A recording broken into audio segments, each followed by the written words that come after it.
سبيل الدموع سبيل مريح، تنهدى يا صاحي كي تستريح، وبث الدعاء الخفي. والصلاة والسلام على من لا نبي بعده، أما بعد فأعوذ بالله من الشيطان الرجيم. بسم الله الرحمن الرحيم.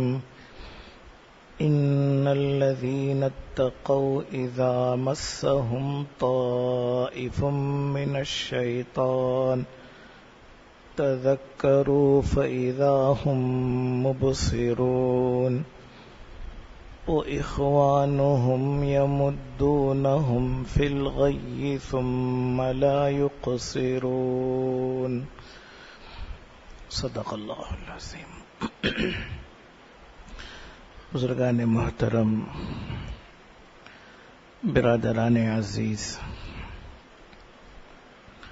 سورۃ الاعراف کی یہ 2 آیتیں ہیں. ان آیتوں میں اللہ تعالیٰ نے اہل ایمان اور اہل تقوی کی صفت بیان کی ہے، ان کا طریقہ اور ان کی شان بیان کی ہے. اللہ فرماتے ہیں بے شک جو لوگ تقوی اختیار کرتے ہیں متقی ہیں، جب ان کو شیطانی وسوسہ چھو لیتا ہے، اذا مسہم طائف من الشیطان، جب ان کو شیطانی وسوسہ چھو لیتا ہے، پھر وہ اللہ کو یاد کرتے ہیں تو چونک جاتے ہیں اور ان کی آنکھیں کھل جاتی ہیں. وَإِخْوَانُهُمْ يَمُدُّونَهُمْ فِي الْغَيِّ، اور جو شیطان کے بھائی ہیں وہ ایسے ہیں کہ شیاطین ان کو نافرمانی میں کھینچتے چلے جاتے ہیں، آگے بڑھاتے چلے جاتے ہیں، پھر وہ کمی بالکل نہیں کرتے. بہت اہم باتیں اللہ نے بتائی ہیں. اللہ فرماتے ہیں غلطی ہر انسان سے ہو سکتی ہے اور ہر مسلمان سے ہو سکتی ہے، خواہ نیک ہو خواہ برا، دونوں سے غلطیاں ہو سکتی ہیں. لیکن برے انسان اور نیک انسان میں فرق کیا ہے؟ نیک انسان سے جب غلطی ہوتی ہے وہ اپنی غلطی پر باقی نہیں رہتا، اس کو اللہ یاد آتے ہیں اور قرآن کریم یاد آتا ہے، اللہ کے رسول یاد آتے ہیں، شریعت کی یاد آتی ہے تو پریشان ہو جاتا ہے، پھر آنکھیں کھل جاتی ہیں اور توبہ کرنے لگتا ہے اور سچی توبہ کرتا ہے.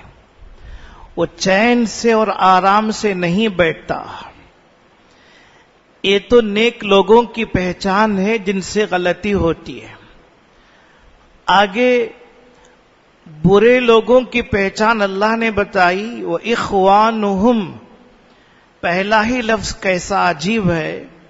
اور جو شیاطین کے بھائی ہیں، وَإِخْوَانُهُمْ يَمُدُّونَهُمْ فِي الْغَيِّ، شیاطین ان کو نافرمانی میں کھینچتے چلے جاتے ہیں، آگے بڑھاتے چلے جاتے ہیں، وہ کوئی کمی نہیں کرتے، ان کے گناہوں میں کمی نہیں آتی. ان آیتوں کو رکھ کر ہم سوچیں کہ گناہ پر گناہ، گناہ پر گناہ جو ہم سے ہو رہے ہیں، اللہ ہم سب کو معاف کرے. اس سلسلے میں ہم کو متفکر ہونا چاہیے، فکر مند ہوں، پریشان ہوں۔ گزشتہ 2 جمعوں میں نیکیوں کے فائدے بیان کیے گئے، دینی فائدے کیا ہیں، دنیاوی فائدے کیا ہیں۔ انشاءاللہ اس نشست میں گناہ کے نقصانات بیان کیے جائیں گے، گناہ پر دینی اور دنیاوی کیا نقصانات ہیں اور کیسی مصیبتیں اللہ کی طرف سے آتی ہیں، ان کو سوچنا چاہیے۔ علماء لکھتے ہیں گناہ کے سینکڑوں نقصانات ہیں، دنیاوی بھی اور اخروی بھی، دینی بھی، سینکڑوں نقصانات ہیں۔ سب سے پہلا نقصان یہ ہے کہ احسان فراموشی ہوتی ہے، آدمی احسان بھول جاتا ہے۔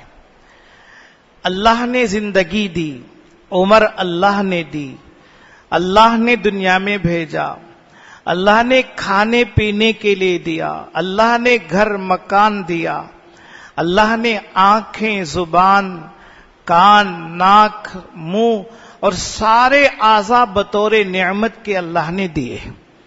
ہر عضو بڑی نعمت ہے، آنکھ بڑی نعمت، کان بڑی نعمت، زبان بڑی نعمت، دماغ، عقل بڑی نعمتیں ہیں، ہاتھ پیر بڑی نعمتیں ہیں۔ ان نعمتوں کا اندازہ اس وقت ہوتا ہے جب کوئی نعمت ہماری ختم ہو جاتی ہے، آنکھ کام کرنا چھوڑ دے، کان سننا چھوڑ دے، زبان بولنا چھوڑ دے، اور ہاتھ شل ہو جائیں، پیر شل ہو جائیں، تو پھر قدردانی واقعی ہوتی ہے کہ ہاتھ ہوں، پیر ہوں، زبان ہوں تو کتنے فائدے تھے، ہم آج بے بس پڑے ہوئے ہیں۔ ایک ایک نعمت اللہ کی ہے اور اللہ نے دی ہے، اور انسان کی ذات میں بھی بے شمار نعمتیں ہیں، اور انسان سے باہر تو ہزار نعمتیں ہیں۔ اللہ نے پانی دیا، اللہ نے ہوا دی، اللہ نے دھوپ دی ہے۔ دھوپ کی قدر بھی جب موسم ٹھنڈا ہوتا ہے تب ہوتی ہے۔ اللہ تبارک و تعالی نے ٹھنڈک دی، ٹھنڈک کی قدر جب ہوتی ہے جب موسم گرم ہوتا ہے۔ تو ایسی 1-2 نہیں، ہزار نعمتیں ہیں۔ خود اللہ کہتے ہیں وَإِن تَعُدُّوا نِعْمَةَ اللَّهِ لَا تُحْصُوهَا، اور اگر اللہ کی نعمتوں کو گننا چاہو، گنو گے، شمار کرو گے تو ہرگز شمار نہیں کر پاؤ گے۔ شیخ سعدی رحمہ اللہ کہتے ہیں اگر اللہ کی نعمتوں کو گننا چاہیں گے اور اس کا شکر کرنا چاہیں گے تو صرف ایک نعمت کا بھی شکر نہیں ہو سکے گا۔ فرماتے ہیں انسان کی جو سانس ہے، سانس جب اندر کی باہر ہوتی ہے تو جو سانس پرانی ہو گئی تھی اور خراب ہو گئی تھی وہ نکلتی ہے، اور جو تازہ ہوا اور تازہ سانس سے اندر جاتی ہے تو فرحت اور انبساط اور خوشی ہوتی ہے، تازگی پیدا ہوتی ہے۔ فرماتے ہیں اگر سانس پر شکر ادا کرنا چاہے تو ہر سانس پر 2 شکر واجب ہیں، اور انسان ایک دن میں 24 گھنٹوں میں کتنی مرتبہ سانس لیتا ہے، ایک سانس پر 2 شکر واجب ہوں گے تو دن بھر میں صرف سانس کا شکر بھی ادا نہیں کر پائے گا۔ آنکھیں بڑی نعمت ہے اور سارے اعضاء نعمتیں ہیں، ان سب کا شکر کیسے ادا کرے گا؟ اسی لیے اللہ فرماتے ہیں وَإِن تَعُدُّوا نِعْمَةَ اللَّهِ لَا تُحْصُوهَا، اگر اللہ کی نعمت کو گنو گے تو شمار نہیں کر پاؤ گے۔ ان الانسان لظلوم کفار، بلا شبہ انسان بڑا ظالم، بڑا نافرمان ہے، بہت ناشکرا ہے کہ اللہ کی نعمتوں کو استعمال کرتا ہے اور اللہ کی نعمتوں کو اس کی نافرمانی میں خرچ کرتا ہے۔ اللہ نے آنکھیں دی ہیں قرآن پڑھنے کے لیے، اللہ نے آنکھیں دی ہیں دینی باتیں دیکھیں، اور کانیں اللہ نے دی ہیں ان سے سنیں، زبان اللہ نے دی ہے اچھی بات نکالی جائے، قرآن کریم پڑھا جائے، حدیث پڑھی جائے اور نیک بات کہی جائے، لیکن زبان کا غلط استعمال، زبان سے غیبت ہو رہی ہے، زبان سے جھوٹ ہو رہا ہے، زبان سے گالی دی جا رہی ہے، اور نہ جانے کیا کیا برائیاں ہو رہی ہیں۔ اللہ نے جو نعمتیں دی ہیں، اللہ فرماتے ہیں ان الانسان لظلوم کفار، بڑا ظالم اور بڑا ناشکرا ہے کہ میری نعمتوں کو میرے خلاف استعمال کرتا ہے، میری نافرمانیوں میں استعمال کرتا ہے۔ لہذا سب سے پہلا نقصان تو یہ ہوتا ہے اللہ کی نعمتوں پر اللہ تبارک و تعالی کی فرما برداری کے خلاف انسان احسان فراموش ہو جاتا ہے، احسان یاد نہیں رکھتا۔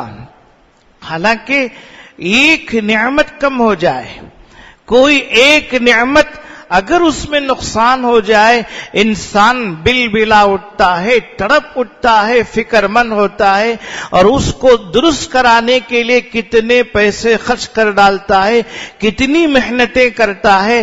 اس لیے سوچنا چاہیے کہ یہ جو نعمتیں ہوئی ہیں اللہ کی طرف سے دی گئی ہیں، اللہ کے خلاف استعمال کے لیے نہیں۔ تو پہلا نقصان احسان فراموشی کا ہے، اور دنیا بھی احسان فراموش کو بخشتی نہیں۔ دنیا میں انسان اس کو زیادہ اس کو نقصان دینے والا سمجھتا ہے جس پر اس نے احسان کیا ہے۔ اگر کوئی دوسرا تکلیف پہنچائے، نقصان پہنچائے، وہ اسے دل پر اتنا نہیں لیتا جتنا اس نے جس کو پالا ہے، پرورش کی ہے، پڑھایا ہے، وہ نقصان پہنچائے تو جس کو وہ دل پر لیتا ہے۔ تو دنیا کا ایک قاعدہ ہے، تو اللہ کے اعتبار سے کتنی بڑی نافرمانی ہوگی۔ اس لیے ہمارا یہ طریقہ ہونا چاہیے، اللہ نے جو نعمتیں دی ہیں، اللہ کی نعمتوں کو اللہ کی فرما برداریوں میں استعمال کریں۔ کوئی ایک نعمت بھی ایسا نہیں ہو سکتا ہے کہ انسان سے گناہ ہی نہ ہو۔ اللہ ہی کہہ رہے ہیں ان الذین اتقوا اذا مسهم طائف من الشیطان، شیطان دنیا میں اسی لیے آیا ہے کہ انسانوں کو ورغلائیں، بہکائیں اور ان کو گمراہ کرے۔ تو شیطانی وسوسہ چھو لیتا ہے، شیطان وسوسہ ڈالتا ہے گناہ کے تعلق سے۔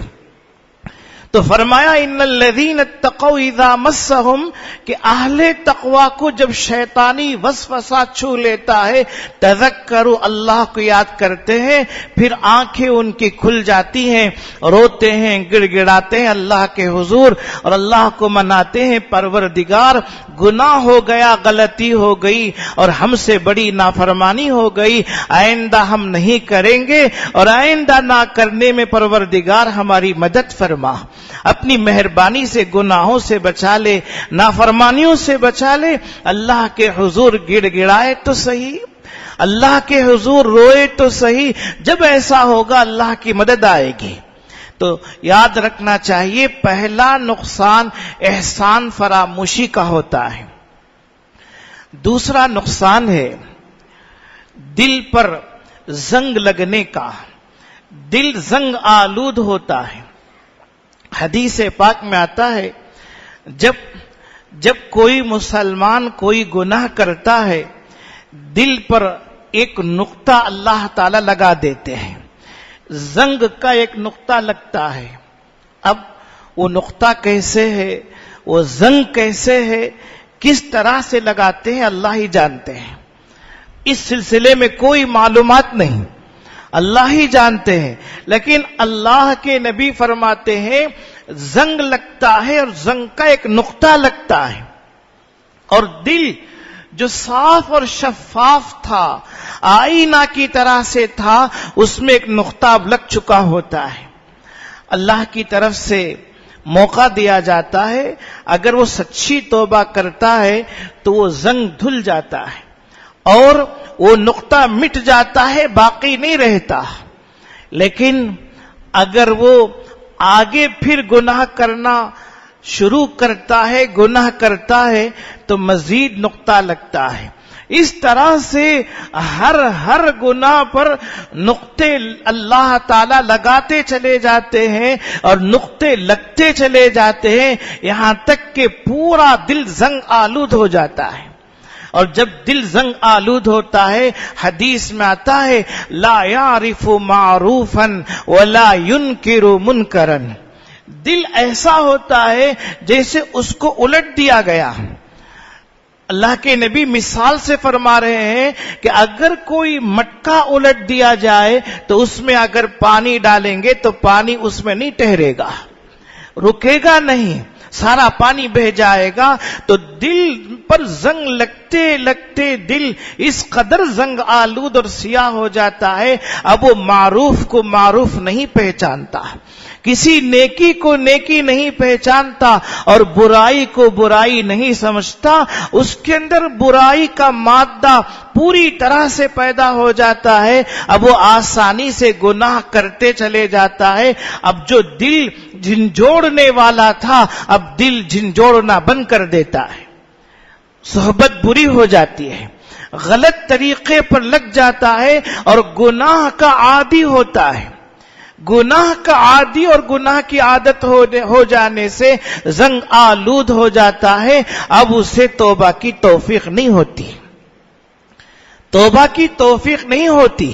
اسی لیے علماء کرام نے لکھا ہے کہ مومن اور گنہگار میں فرق ہے، متقی اور فاجر و فاسق میں فرق ہے کہ اسے تنبہ ہوتا ہے، آگاہی ہوتی ہے، تنبیہ ہوتی ہے، وہ پریشان ہو کر اللہ کے حضور توبہ کرتا ہے. اور جو عادی ہو جائے، جس کو عادت ہو جائے، اس کو پریشانی ہوتی ہی نہیں، اس سے فکر ہوتی ہی نہیں. اور علماء نے مثال دی ہے، جس کو عادت نہیں ہوتی اور گناہ ہوتا ہے، جب گناہ ہو جائے تو وہ یوں سمجھتا ہے کہ ایک پہاڑ اس کے اوپر ٹوٹ پڑا، ایک پہاڑ ٹوٹ پڑ گیا اور بہت بڑا نقصان ہو گیا، بے چین اور بے قرار ہوتا ہے. اور جو گناہوں کا عادی ہوتا ہے زنگ آلود ہو جاتا ہے اس کا دل، وہ یہ سمجھتا ہے کہ ایک مکھی بیٹھی تھی ہم نے اڑا دی.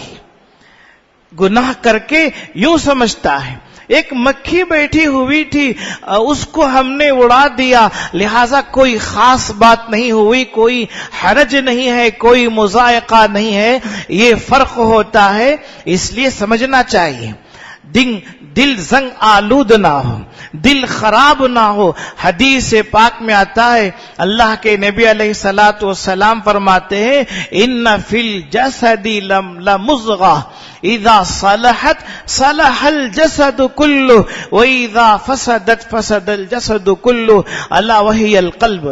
فرمایا جسم میں گوشت کا ایک ٹکڑا ہے، ان فی الجسد، ہر انسان کے جسم میں گوشت کا ایک ٹکڑا ہے، جب وہ درست رہتا ہے، صحیح رہتا ہے، پورا جسم صحیح رہتا ہے، درست رہتا ہے. اور جب وہ بگڑتا ہے تو پورا جسم بگڑ جاتا ہے.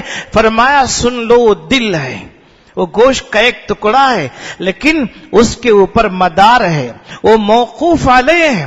وہ سدھر جائے پورا جسم اس کے تابع ہے، اور دل بادشاہ کی طرح ہے. وہ بگڑ جائے تو سارے اعضاء بگڑ جاتے ہیں اور سارے جوارح بگڑ جاتے ہیں اور سب کے سب خراب ہوتے ہیں. اس لیے دل پر زنگ لگنا معمولی بات نہیں ہے.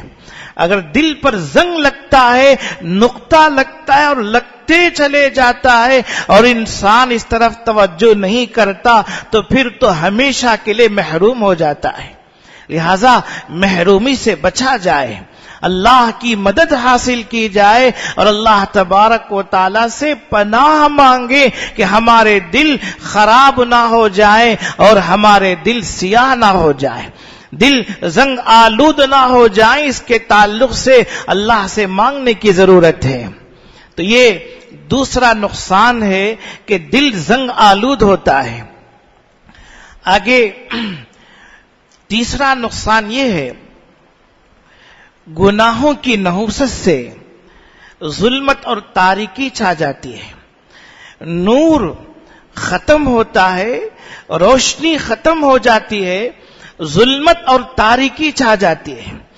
جب ظلمت اور تاریکی آ جاتی ہے تو انسان ہر اعتبار سے آزاد ہو جاتا ہے، اس کو اللہ کی طرف سے روشنی حاصل رہتی ہے، روشنی حاصل رہتی ہے، اللہ کی طرف سے فرشتے ہیں مدد کرنے کے لیے جو اس کو نیکیوں کی طرف ترغیب دیتے ہیں، نیکیاں یاد دلاتے رہتے ہیں، نیکیوں کی طرف لاتے ہیں، ابھارتے ہیں۔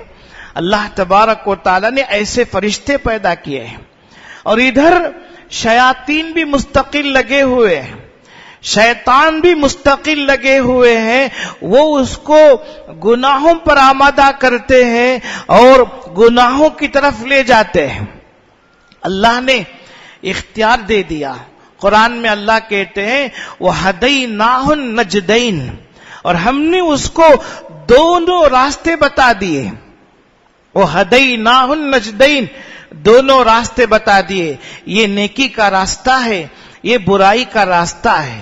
آگے اللہ نے کہا اما شاکروں و اما کفورا انا ہدیناہ السبیل اما شاکروں و اما کفورا، ہم نے تو راستہ بتا دیا، اب یا تو صحیح راستے پر چل کر شاکر ہو جا یا برے راستے پر چل کر کفور اور کافر ہو جا۔ یہ قرآن کریم میں اللہ خود فرما رہے ہیں، لہذا دو راستے اللہ نے ہمارے سامنے رکھ دیے۔ قرآن کریم میں اللہ کہتے ہیں فَأَلْهَمَهَا فُجُورَهَا وَتَقْوَاهَا، اللہ نے الہام کر دیا برائی کا راستہ بھی اور تقوی کا راستہ بھی، اللہ نے دونوں الہام کر دیے، دونوں راستے اللہ نے دل میں ڈال دیے۔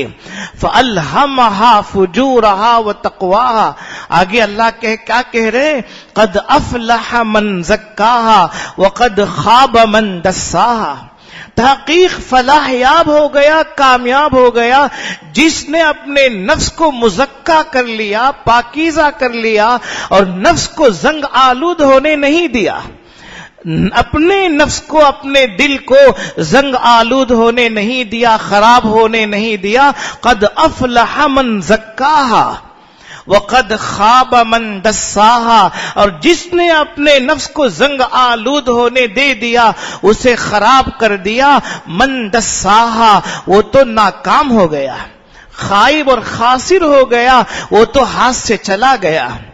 قرآن کریم میں ایسی ایک جگہ نہیں، دسیوں جگہ میں اللہ یہ بات فرماتے ہیں۔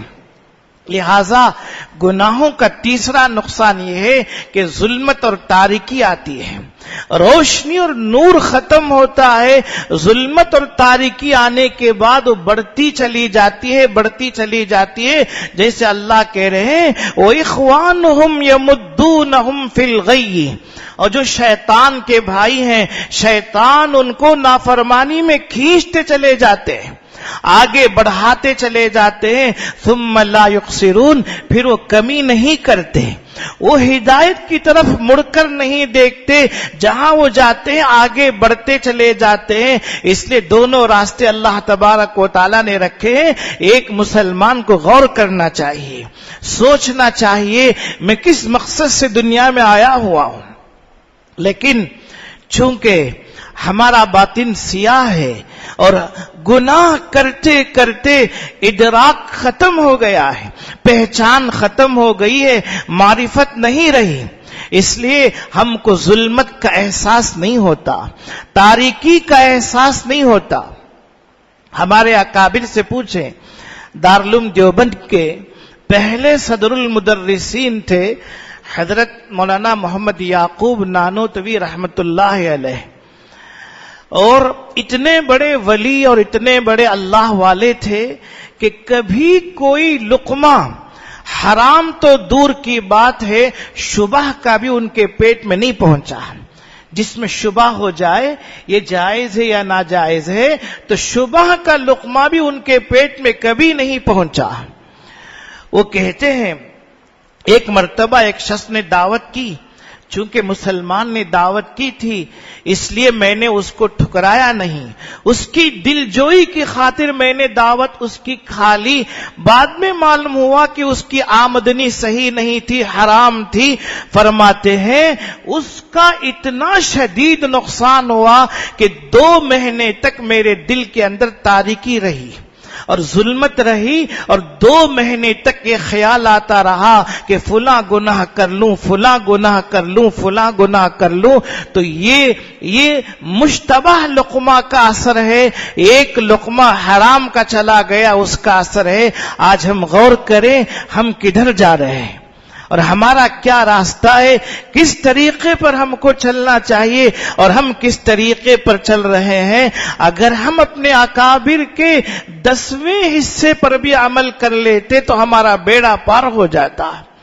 لہذا ضرورت اس بات کی ہے کہ ظلمت اور تاریکی کا جو ماحول ہے وہ ماحول ختم ہو، جو نورانیت صحابہ کرام میں تھی اور ان کے بعد تابعین میں، تبع تابعین میں، اولیاء اللہ میں جو نورانیت تھی، جو روشنی تھی، اللہ وہ ہمیں نصیب کرے۔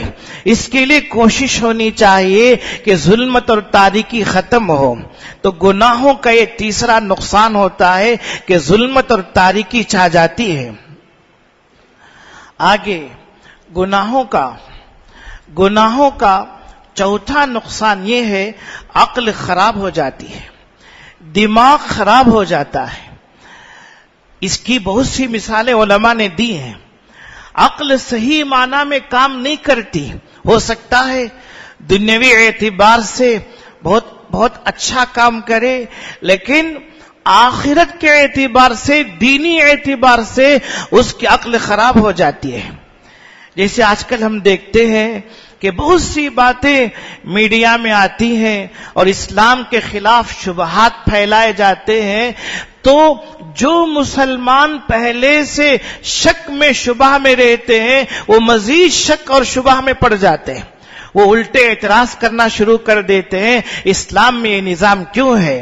اسلام میں ایسا کیوں کہا گیا ہے؟ اسلام کے اندر یہ بات کیوں ہے؟ جبکہ سوچنا چاہیے اسلام ہی وہ سچا مذہب ہے جو ڈنکے کی چوٹ اعلان کرتا ہے اور اپنے ہر حکم کے تعلق سے وہ چیلنج کر سکتا ہے کہ اس کا کوئی حکم نہ عقل کے خلاف ہے اور نہ دل کے خلاف ہے۔ ہر حکم اللہ تبارک و تعالیٰ نے ایسا رکھا ہے جو عقل کے موافق ہے۔ یہ اور بات ہے ہماری سمجھ میں نہ آئے، ہماری ناقص عقل میں نہ آئے تو اور بات ہے، لیکن شریعت مطہرہ کی کوئی بات عقل سلیم کے خلاف نہیں اور قلب سلیم کے خلاف نہیں، لیکن اگر دل سلیم نہ ہو، عقل سلیم نہ ہو، گمراہ ہو جائے، محفوظ نہ ہو تو پھر اپنے کیے ہوئے کا کوئی علاج نہیں۔ لہذا چوتھا یہ بڑا نقصان ہے، عقل خراب ہوتی ہے، اور عقل خراب ہونے کے بعد آدمی غلط سوچنا شروع کر دیتا ہے۔ اب تک وہ عملی اعتبار سے گناہوں میں تھا، اب وہ عقائد کے اعتبار سے بھی گناہوں میں جاتا ہے۔ عقل خراب ہو جاتی ہے، عقائد کے اعتبار سے بھی وہ گناہوں میں جاتا ہے اور غلط سوچنے لگتا ہے، شریعت مطہرہ کے خلاف اس کا ذہن بنتا اور بنتا چلا جاتا ہے۔ سب سے پہلے عقل خراب ہوئی شیطان کی، ابلیس کی۔ وہ بہت بڑا عابد تھا، زاہد تھا، فرشتوں کا استاذ اور معلم تھا۔ ادھر حضرت سیدنا آدم علیہ السلام تھے۔ حضرت سیدنا آدم علیہ السلام کو اللہ نے اپنے ہاتھ سے پیدا کیا، اپنے ہاتھ سے اللہ نے پیدا کیا اور اللہ تبارک و تعالیٰ نے روح پھونکی۔ آدم علیہ السلام پہلے انسان، اللہ نے ان کو بنایا۔ جب آدم علیہ السلام تیار ہو گئے، ان کا جسم تیار ہو گیا، اللہ نے فرمایا سارے فرشتوں سے کہ سجدہ کرو، آدم کو سجدہ کرو۔ اور یہ سجدہ عبادت کا نہیں تھا، عظمت کا تھا، سجدہ تعظیمی تھا۔ جیسا کہ اس سے پہلے بات آ چکی ہے، پچھلی امتوں میں پچھلی شریعتوں میں تعظیمی سجدہ حلال تھا، جائز تھا، اور اس شریعت میں تعظیمی سجدہ بھی حرام ہے۔ اس شریعت میں تعظیمی سجدہ بھی حرام ہے۔